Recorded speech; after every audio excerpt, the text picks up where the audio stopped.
Niat jahat inilah yang menjadi bahan bakar utama dari kekejaman. Selanjutnya, mari kita bicara soal ketidakseimbangan kekuasaan. Kekejaman seringkali terjadi dalam situasi di mana satu pihak memiliki kekuatan lebih besar dari pihak lain. Ini bisa berupa kekuatan fisik, status sosial, kekayaan, atau bahkan informasi. Pelaku menggunakan keunggulannya untuk menindas yang lebih lemah karena mereka tahu korbannya tidak punya daya untuk melawan atau membalas. Pikirkan tentang perundungan di sekolah, kekerasan dalam rumah tangga, atau penyalahgunaan wewenang di tempat kerja. Pola yang sama selalu muncul, yang kuat memangsa yang lemah. Ketidakseimbangan ini menciptakan lahan subur bagi benih kekejaman untuk tumbuh dan berkembang biak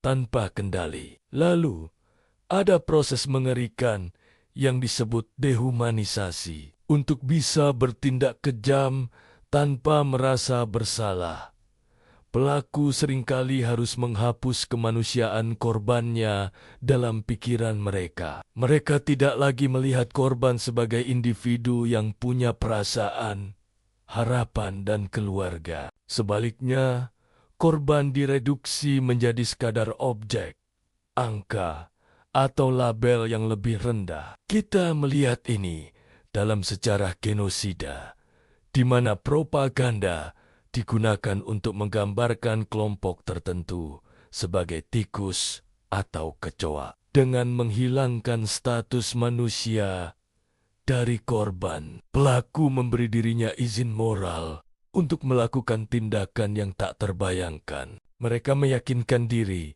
bahwa yang mereka sakiti bukanlah manusia.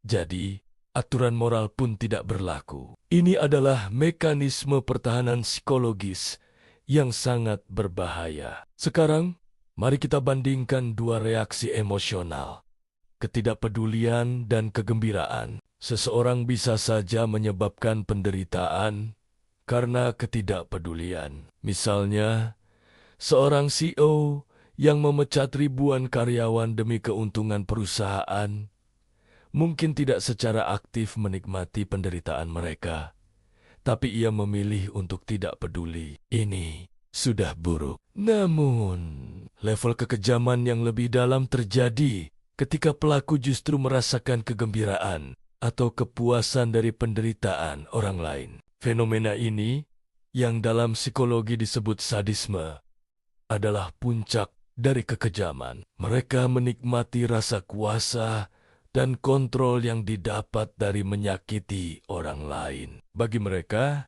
penderitaan korban adalah hadiah, sebuah tontonan yang memuaskan. Ini membawa kita pada poin berikutnya.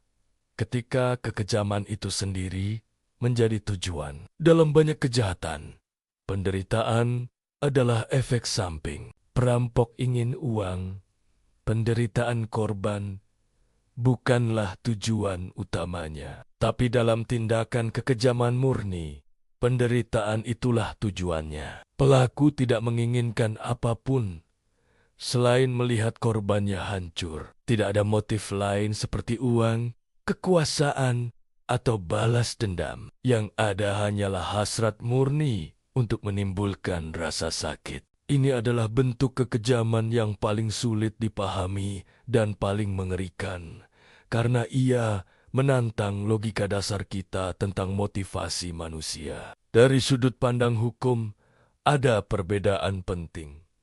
Hukum seringkali fokus pada tindakan dan akibatnya. Apakah ada kerugian?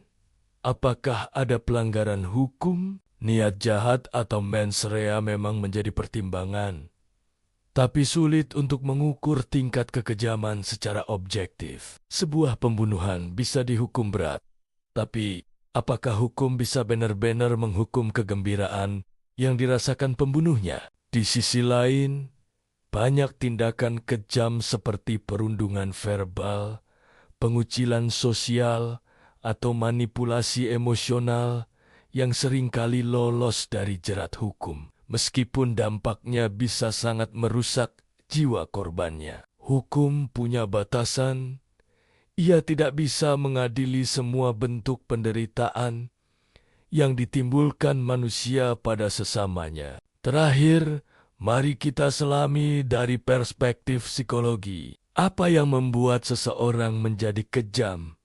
Jawabannya kompleks. Tidak ada satu faktor tunggal. Bisa jadi karena trauma masa kecil, di mana mereka yang pernah menjadi korban, kemudian menjadi pelaku. Bisa juga karena kurangnya empati, ketidakmampuan untuk merasakan atau memahami perasaan orang lain. Kondisi seperti gangguan kepribadian antisosial atau narsistik seringkali dikaitkan dengan perilaku kejam. Lingkungan juga memainkan peran besar. Ketika kekejaman dinormalisasi atau bahkan dihargai dalam sebuah kelompok, orang yang tadinya biasa saja bisa ikut terbawa arus. Mereka mungkin takut dikucilkan jika tidak ikut serta. Atau mereka mulai percaya bahwa apa yang mereka lakukan itu benar. Memahami elemen-elemen ini niat, ketidakseimbangan kuasa, dehumanisasi, emosi pelaku, tujuan, serta perspektif hukum dan psikologi memberi kita gambaran yang lebih utuh tentang apa itu kekejaman.